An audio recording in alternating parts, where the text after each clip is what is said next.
حمزہ علی باسی کی جو ایک آن لائن ڈسکشن ہے ایتھیزم کے ٹاپک کے اوپر، جی کس کے ساتھ ہوئی تھی؟ حارث سلطان کے ساتھ. وہ آپ نے دیکھی ہے؟ نہیں. میرے خیال ہے یہ سارے مولوی مل کے بھی وہ ڈسکشن نہیں کر سکتے. یہ حمزہ علی باسی صاحب گزشتہ دنوں آئے تھے پوڈ کاسٹ پہ، جی جی. کافی اچھی انہوں نے گفتگو کی. یہاں پر آپ کے پاس بھی آئے تھے، آپ کو بھی ان کے بارے میں کوئی تاثر ہوگا. اس پہ بنیادی اعتراض لوگوں نے یہ بھی کیا کہ یہ کون ہوتا ہے دین کی بات کرنے والا، اور یہ ایکٹر ہے، اس کو اپنی فیلڈ میں رہنا چاہیے. تو لوگوں کا یہ اعتراض درست ہے یا ہر ایک کو حق ہونا چاہیے اپنی بات کرنے کا؟ اس طرح ردی کی ٹوکری میں پھینکنا چاہیے اس قسم کا اعتراض. دوسرا یہ مذہبی طبقہ کر رہا ہے اعتراض. جی بہت زیادہ. ہاں تو ان سے پوچھیں کہ جنید جمشید صاحب رحمہ اللہ انہوں نے کون سی ڈگری حاصل کی تھی؟ ڈاکٹر ذاکر نائک حافظہ اللہ تعالیٰ MBBS ڈاکٹر، ان کے پاس کون سی ڈگری ہے؟ کہتے ہیں جی وہ کمپیریٹیو ریلیجن میں کام کرتے ہیں. اللہ کے بندو، کافروں کے مقابلے پہ تم نے اپنا وہ بندہ لانچ کیا ہوا ہے جو اس قابل ہی نہیں کہ مسلمانوں کے آپس کے مسائل سیٹل کر سکے، اس کو تم نے کافروں کے مقابلے پہ لانچ کیا ہوا ہے. عقل کام کرتی ہے؟ ان کا انٹلیکچوئل لیول ہے، انہوں نے محنت کی ہے. احمد دیدات صاحب، ان کے پاس کون سی ڈگری تھی؟ تو یہ ان کے جذباتی اعتراضات ہیں. علمی بات یہ ہے جو ہمیں نبی الاسلام نے سکھایا وہ یہ ہے کہ بلغوا عنی ولو آیا. صحیح بخاری کی حدیث ہے، پہنچا دو میری طرف سے اگرچہ تمہیں ایک آیت ہی آتی ہو. اگر کسی کو ایک آیت بھی آتی ہے اس کے پاس دیوبند بریلی کی ڈگری نہیں ہے لیکن رسول اللہ کی ڈگری موجود ہے صلی اللہ علیہ وآلہ وسلم. پھر صحیح بخاری میں حدیث ہے، شیطان نے انسانی شکل میں آ کے آیت الکرسی کا وظیفہ حضرت ابو ہریرہ کو دیا تو نبی الاسلام نے فرمایا یہ 3 دنوں سے جو انسانی شکل میں آ رہا ہے نا یہ شیطان تھا. لیکن حضرت ابو ہریرہ کو نہیں پتہ چلا کیونکہ اس زمانے میں علم غیب تو نہیں ہوتا تھا. ان کے بزرگوں کو تو پتہ چل جاتا ہے، صحابہ کو تو نہیں پتہ چلا. آپ علیہ السلام نے فرمایا کہ ہے جھوٹا تھا لیکن بات اس نے سچی کی ہے کہ جو آیت الکرسی پڑھ کے سوتا ہے صبح تک ایک فرشتہ اس کی حفاظت کے اوپر مامور ہو جاتا ہے. اور آخری بات، اگر یہی سبحان آپ کو آ کے یہ کہے کہ سورۃ البقرہ کی آیت نمبر 279 میں لکھا ہے کہ سود خور کے خلاف جنگ ہے اللہ اور اس کے رسول کی عز وجل و صلی اللہ علیہ وآلہ وسلم، تو آپ اس سے ڈگری مانگیں گے یا سورۃ البقرہ کی آیت نمبر 279 پڑھیں گے؟ آیت پڑھیں گے. تو بس بات ختم ہوگی. ڈگریوں کی اوقات یہ ہے کہ بریلویوں کا مفتی اعظم دیوبندیوں کے نزدیک گستاخ رسول اور مشرک ہے، اور دیوبندیوں کا مفتی اعظم بریلویوں کے نزدیک گستاخ رسول ہے. یہ ڈگریوں کی اوقات ہے. ایک دوسرے کی ڈگری علماء کی وہ عوام ماننے کے لیے تیار نہیں ہے. یعنی ایک عام بریلوی سمجھتا ہے کہ میں دیوبند کے مفتی اعظم سے بھی بہتر ہوں کیونکہ یہ گستاخ رسول ہے اور میں عاشق رسول ہوں، اور ایک عام دیوبندی یہ سمجھتا ہے کہ میں بریلویوں کے مفتی اعظم سے بہتر ہوں کیونکہ یہ شرک کرتا ہے اور میں موحد ہوں. یہ اوقات ہے ان کی ڈگری کی. ایسے ہی ہے. تو حمزہ بھائی 2 سال پہلے آپ کے پاس آئے تھے، اس وقت بھی آپ نے کچھ نصیحتیں کی تھیں اور اس کے بعد بھی وہ مسلسل ان کی کچھ مذہبی ایکٹیویٹیز ہیں، اسلامک ایکٹیویٹیز میں کافی انٹرسٹ ہے. تو آپ کی ایڈوائسز کے مطابق ہیں یا مزید آپ ان کو کوئی ایڈوائس کرنا چاہیں گے؟ میرا خیال ہے جو کر رہے ہیں بہت اچھی چیز ہے. جو اختلاف ہے دیکھیں وہ اگر سمجھتے ہیں چند معاملات کے اندر کہ ان کا موقف اگرچہ امت سے ہٹ کے ہے لیکن دلائل کے اوپر مبنی ہے تو ان کو حق حاصل ہے. اس سے بڑے بلنڈر ہم نے برداشت کیے ہوئے ہیں. تو میرا خیال غامدی صاحب کو بھی اسپیس ملنی چاہیے. غامدی صاحب کا عقیدہ توحید تو ان ساروں سے بہتر ہے نا، بریلوی دیوبندی اہل حدیث سے عقیدہ توحید تو بہتر ہے نا. ختم نبوت کا عقیدہ بھی بہتر ہے الحمدللہ. انہوں نے جرت کی ہے یہ بات کہنے کی کہ چشتی رسول اللہ تھانوی رسول اللہ غلط ہے. اگرچہ انہوں نے کہا کہ صوفیاء اس نظر سے کہتے تھے لیکن ان کا میرے نزدیک یہ کلمات کفر ہیں. لیکن میں کفر کا فتویٰ نہیں لگاؤں گا، عبارت کفریہ ہے. اور میں آپ کے کیمرے کی وساطت سے عرض کروں، میں نے اپروچ کیا تھا حسن لیاس صاحب کو کہ غامدی صاحب سے ایک ویڈیو بنوائیں، مین ٹی وی چینل کے اوپر آنی چاہیے کہ وہ قادیانیوں کے عقیدے کو کفریہ سمجھتے ہیں. کیونکہ عام بندوں کو یہ میسج آ رہا تھا کہ وہ قادیانیوں کو کافر نہیں کہتے، اس کا مطلب ہے وہ قادیانیوں کے عقیدے کو بھی کفریہ نہیں سمجھتے. تو پھر کیٹاگوریکلی ان کا پروگرام جو دنیا ٹی وی پہ چلتا ہے اس میں انہوں نے یہی الفاظ سے پوچھا کہ کیا قادیانیوں کا یہ عقیدہ کہ وہ رسول اللہ کے بعد امتی نبی کلیم کرتے ہیں یہ عقیدہ کفریہ ہے یا نہیں؟ ان کا عقیدہ کفریہ ہے. قائل کو میں کافر نہیں کہتا، یعنی ان کے بقول ہم تو قائل کو بھی کافر سمجھتے ہیں، لیکن ایٹ لیسٹ انہوں نے اپنی کلیریفیکیشن اس حوالے سے دی.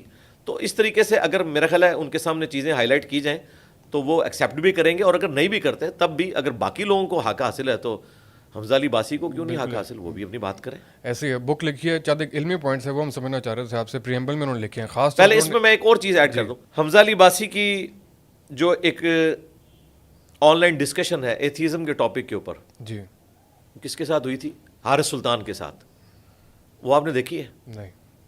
میرے خیال ہے یہ سارے مولوی مل کے بھی وہ ڈسکشن نہیں کر سکتے. اچھا. انہیں تو یہ پتہ بھی نہیں چلے گا یہ ڈسکشن کیا کر رہے ہیں. کرنا تو دور کی بات. وہ میں اکثر کہتا ہوں غامدی صاحب سے جو پوچھا جا رہا ہوتا ہے نا, تو ہمارے علماء صرف یہ بتا دیں کہ غامدی صاحب سے پوچھا کیا جا رہا ہے, جواب تو دینا چھوڑ دیں, یہ پوچھنا کیا ہے. بعض سوال اتنے مشکل ہوتے ہیں.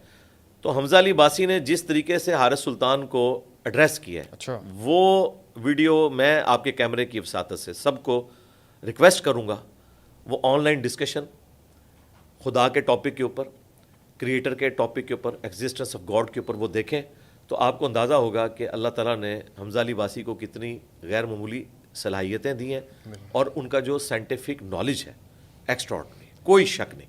تو اللہ تعالیٰ اس محاذ کے اوپر ان سے کام لے رہا ہے, اس میں ان کو اپریشیٹ کرنا چاہیے. ایسے ہی, اور اس موضوع کے اوپر ان سے جو ہے وہ سیکھنا چاہیے, کیونکہ وہ خود بھی اس جرنی سے گزرے ہیں. وہ ایتھیسٹ ہو گئے, وہ صرف گزرے نہیں ہیں, اور یہ تو لوگ فیشنی طور پہ کہتے ہیں میں پہلے ایتھیسٹ ہاں. جی جی, ہاں, وہ اہم فیشنی طور پہ کہتے ہیں. وہ نہ مسلمان تھے, نہ ایتھیسٹ تھے, ایگنوسٹک تھے, اس طرح ہوتے تھے. لیکن حمزہ علی عباسی کی گفتگو, اس سے پتہ چلتا ہے کہ اسے ہر چیز کا پتہ ہے, اور وہ جس طریقے سے ڈسکشن کرتا ہے نا, وہ عام بندے کو تو پہلے وہ ٹرمز سمجھنی پڑیں گی کہ دونوں کس ٹرم پہ بات, مطلب اگر ایک بندہ آ کے مجھ سے 4 آرڈر ڈفرینشیل ایکویشن ڈسکس کر رہا ہے, وہ بندہ جس نے میتھمیٹکس پڑھی ہی نہیں ہوئی ہے یا میٹرک لیول پہ ہے, اسے تو پہلے سمجھانا پڑے گا کہ انٹیگریشن کیا ہوتی ہے, ڈفرینشیشن کیا ہوتی ہے, اور اس وقت ہم کیا ڈسکس کر رہے ہیں.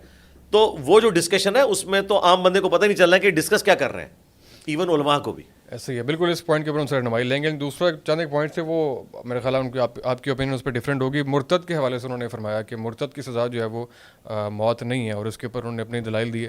تو اس کے بارے میں رہنمائی کرتے ہیں کہ کیا واقعی اسلام میں مرتد کی سزا موت ہے, یا کیا اس کے بارے سے احکامات ہیں؟ مرتد کی جو سزا ہے نا جی, یہ کوئی سادہ معاملہ نہیں ہے. نبی الاسلام نے ارتداد کے اوپر سزا بھی دی ہے اور معافی بھی دی ہے. مثلا سنن ابی داؤد میں حدیث ہے, سنن نسائی میں 4 لوگوں کے بارے میں نبی الاسلام نے کہا تھا غلاف کعبہ میں بھی چھپے ہوں قتل کر دینا. ان میں سے ایک مرتد تھا, عبداللہ بن سعد ابی سرح, جو حضرت عثمان کا رشتے میں بھائی لگتا تھا اور کاتب وحی تھا, اور مرتد ہو گیا تھا. نبی الاسلام نے کہا کہ اسے غلاف کعبہ میں بھی قتل کر دینا. حضرت عثمان نے چھپا لیا اور اچانک لا کے نبی الاسلام کے سامنے پیش کیا. ابو داؤد اور سنن نسائی میں یہ حدیث موجود ہے صحیح سند سے. نبی الاسلام نے اپنا چہرہ اقدس یوں پھیر لیا, سیدنا عثمان پھر یہاں سے آئے, نبی الاسلام نے یہاں پھیر لیا. 3 بار ایسا ہوا, پھر نبی الاسلام نے اس کا اسلام ایکسیپٹ کر لیا دوبارہ سے. مرتد تھا, اور عام مرتد نہیں, کاتب وحی. جب حضرت عثمان اس کو لے کے چلے گئے تو نبی الاسلام نے فرمایا کہ تم میں سے کوئی ایک شخص بھی ایسا نہیں تھا کہ وہ دیکھتا کہ میں اس کی توبہ کو ایکسیپٹ نہیں کر رہا, اٹھ کر اسے قتل کر دیتا. تو صحابہ کرام نے کہا کہ یا رسول اللہ, آپ اگر آنکھ سے ہمیں اشارہ کر دیتے نا تو ہم اسے قتل کر دیتے. تو نبی الاسلام نے کہا کہ کسی نبی کے لیے یہ شایع نہیں کہ وہ آنکھ سے اشارہ کرے. لیکن اس واقعے سے یہ چیز پتہ چل گئی کہ اتنا سویر قسم کا مرتد کہ جو کاتبین وحی میں سے تھا, اور اس کی وجہ سے نبی الاسلام کی نبوت سٹیک پہ لگ گئی نا. جب کاتب وحی مرتد ہو جائے تو پیچھے کیا رہ گیا؟ نبی الاسلام نے اس کی توبہ بھی قبول کی, اور بعد میں حضرت عثمان کے زمانے میں یہ مصر کا گورنر بھی لگا, وہاں پہ وہ اختلافات بھی ہوئے, لیکن الٹیمیٹلی آخری عمر ان کی بڑی اچھی گزری ہے. مولانا مودودی رحمہ اللہ نے خلافت و ملوکیت میں ان کی تعریف کی ہے کہ وہ پھر کامل الایمان مومن رہے ہیں آخری وقت تک. ایون انہوں نے حضرت معاویہ کا ساتھ بھی ان کی دور ملوکیت میں چھوڑ دیا تھا. انہیں پتہ چل گیا تھا کہ حضرت معاویہ کا حضرت علی کے خلاف جو خروج ہے اس میں دنیاوی انٹینشن ہے, تو وہ آخری وقت تک ایمان پہ قائم رہے ہیں.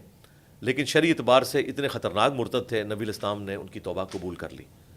تو اس قسم کے واقعات جو ملتے ہیں اس کی وجہ سے یہ بالکل کوئی موضوع پھینکنے والا نہیں ہے قتل مرتد والا. جی جی, باقی جو آج کل مرتد ہے نا, اور بھائی وہ پہلے ہی کافر ہیں, وہ کہاں سے مرتد ہوئے؟ مرتد تو ہوتا ہے جو اسلام چھوڑ جائے. جو نسلاً مسلمان ہے, جس نے کنوکشن والا اسلام قبول نہیں کیا, پوری زندگی اس نے نماز نہیں پڑھی, آپ کے نزدیک مسلمان ہے, ہمارے نزدیک مسلمان نہیں ہے. باقی وہ فوت ہوگا, اس کا جنازہ بھی پڑھیں گے, نکاح طلاق کے معاملات بھی اس کے ساتھ ہوں گے. جس طرح کئی ایتھیسٹ ہیں اور وہ کہتے ہیں ہم ہندو ہیں, وہ اپنے جو دنیاوی معاملات ہیں ہندوازم کے مطابق لے کے چلتے ہیں.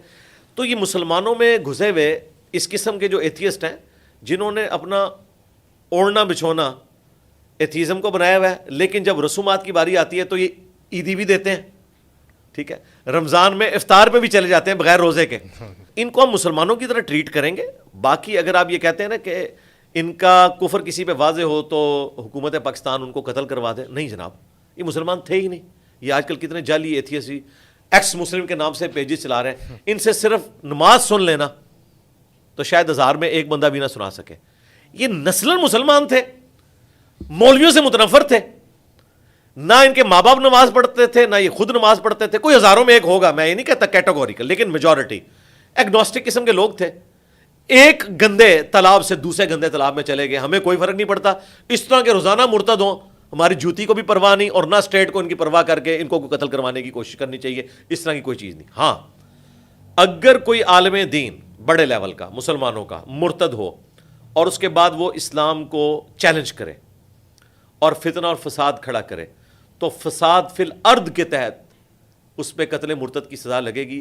اور اس کو کسی درجے میں غامدی صاحب بھی ماننے کے لیے آیت محاربہ کے تحت تیار ہو جاتے ہیں. بلکہ وہ تو جو زنا کے عادی ہیں ان کے اوپر بھی کہتے ہیں آیت محاربہ کے تحت ان کو بھی آپ سولی دے سکتے ہیں. اس طرح کا کیس ہمارے سامنے تو نہیں آیا ابھی تک. کرسچنز میں تو کئی ہیں جو کرسچینٹی کو چھوڑ کر پوری دنیا کے کرسچنز کو للکار رہے ہیں مسلمانوں میں آ کے. یوسف ایسٹس، عبد الرحیم گرین، جوشوا اور کئی لوگ ہیں. لیکن مجھے ابھی تک مسلمانوں میں کوئی ایک مرتد بھی ایسا نظر نہیں آیا جو بڑے لیول کا کوئی اسکالر تھا اور اس نے اسلام چھوڑا اور پوری دنیا کو وہ کہہ رہے کہ یہ جھوٹا دین ہے، مجھ سے بات کر لو، یا وہ آ کر اعلانیہ اس قسم کی کوئی گستاخی کرتا ہو. یہ جتنے لوگ لونڈے لپاڑے لگے ہوئے ہیں نا یوٹیوب کے اوپر، ان کو کوئی اہمیت دینے کی ضرورت نہیں ہے، نہ ان کو اس طرح ہائی لائٹ کرنے کی ضرورت ہے کہ جی پوری دنیا ہی مرتد ہو رہی ہے. یہ کوئی اسلام کی خدمت نہیں ہے. یہ خام خواہ لوگوں کو شوق چڑھا جی دنیا سیکولر ہو رہی ہے، دنیا مرتد ہو رہی ہے، دنیا ایتھیسٹ ہو رہی ہے. اور بھائی دنیا جو اس وقت مسلمان ہے نا وہ صوفی ہوئی ہے. یہ سب سے بڑا مسئلہ ہے. سب سے بڑا مسئلہ دین تصوف ہے. یہ اسلام کی پیٹھ میں وہ چھرا گھونپا ہے انہوں نے کہ ایک بندہ پورے اخلاص کے ساتھ دین پہ چل رہا ہے لیکن اس کو پتہ ہی نہیں ہے وہ نبی اسلام کے طریقے پہ نہیں ہے، وہ تو صوفیاء کے طریقے پہ چل رہا ہے. ان پہ رحم کھانا چاہیے. جو لوگ دریا کے کنارے پیاسے مر رہے ہیں، جو ریگستان میں پیاسے مر رہے ہیں، ان پہ رحم نہیں آتا کہ ٹھیک ہے انہوں نے تو مرنا ہی تھا، دریا کے کنارے کیوں پیاسے مر گئے. یہ مسلمان ہے. اسلام کا سب سے بڑا چیلنج صوفیزم ہے. جی بالکل صوفیزم ہے. جہاد کے دشمن صوفی، قرآن کے دشمن صوفی، صحیح الاسناد احادیث کے دشمن صوفی. آپ کو کہتے ہیں رہبانیت کی زندگی گزارو، خود کوئی مریدنی نہیں چھوڑتے. مجھے بتائیں ان کے کول اور فیل کے اندر کیا تضاد ہے جو موجود نہیں ہے. لبادے اوڑے میں، اور پھر جہل مطلق، دین کی الف بے نہیں ان کو پتا، اور پیرلل میں یہ منی گاڈ بنے ہوئے ہیں بلکہ منی رسول بنے ہوئے ہیں. اس طرح کی عزت اپنے حق میں کرواتے ہیں اور یہ ان کے سلیبس ہیں. یہ نہ سمجھے کہ میں کوئی جاہل لوگوں کی بات کر رہا ہوں. ٹھیک ہے، ہمارے جو بھائی ہیں ساحل ادیم صاحب وہ کہتے ہیں کہ جی جو ڈبہ پیر ہیں یہ اس چیز کی نشانی ہے کہ کبھی اصلی پیر بھی ہوتے تھے. ہم کہتے ہیں بھائی رکو ذرا صبر کرو، اصل تھے انبیاء، ان کی نقلیں انہوں نے اتاری ہیں. غلاف کعبہ چڑھتا تھا خانہ کعبہ کے اوپر، انہوں نے قبروں پہ غلاف چڑھانے شروع کیے. خانہ کعبہ کو عطر سے غسل دیا جاتا تھا، انہوں نے داتا دربار کو غسل دینا شروع کیا. نبی علیہ السلام بیعت لیتے تھے، اس کے بعد خلفائے راشدین نے بیعت خلافت لی ہے. پیری مریدی کی بیعت نہیں تھی. انہوں نے ان کی نقل اتاری اور اپنی پیری مریدی چمکانی شروع کر دی. اب ہماری بدقسمتی ہے کہ یہ اسلام میں بھی آ جائے آگے. ایکچولی یہ الگ سے ایک ریلیجن ہے مسٹسزم کے نام سے. یہ آپ کو بدھسٹ میں بھی نظر آئے گا، یہ آپ کو کرسچنز میں بھی نظر آئے گا، جیوز میں بھی نظر آئے گا، اور ہماری بدقسمتی کہ مسلمز میں بھی نظر آئے گا. اور مودودی صاحب نے بڑی اچھی بات کی تھی کہ سب کانٹیننٹ کے لوگوں نے اسلام قبول نہیں کیا، اسلام نے سب کانٹیننٹ کے لوگوں کو قبول کر لیا. یہ اور یہ سمجھ لیں انہوں نے ہزاروں صفوں کا اختلاف ایک جملے میں بند کر دیا کہ اسلام نے قبول کر لیا کہ ٹھیک ہے جو کچھ بھی ہے، چلو یہ صوفی نام کے ہی کلمہ گو ہیں، ٹھیک ہے، یہ چاہے وہ قوالی کر کے اور ناچ گا کے ہی مرشد کو منا رہے ہیں، ٹھیک ہے، اسلام کہتا ہے یار قبول کر لو، کلمے کا احترام کرو. باقی یہ اصل اسلام نہیں ہے.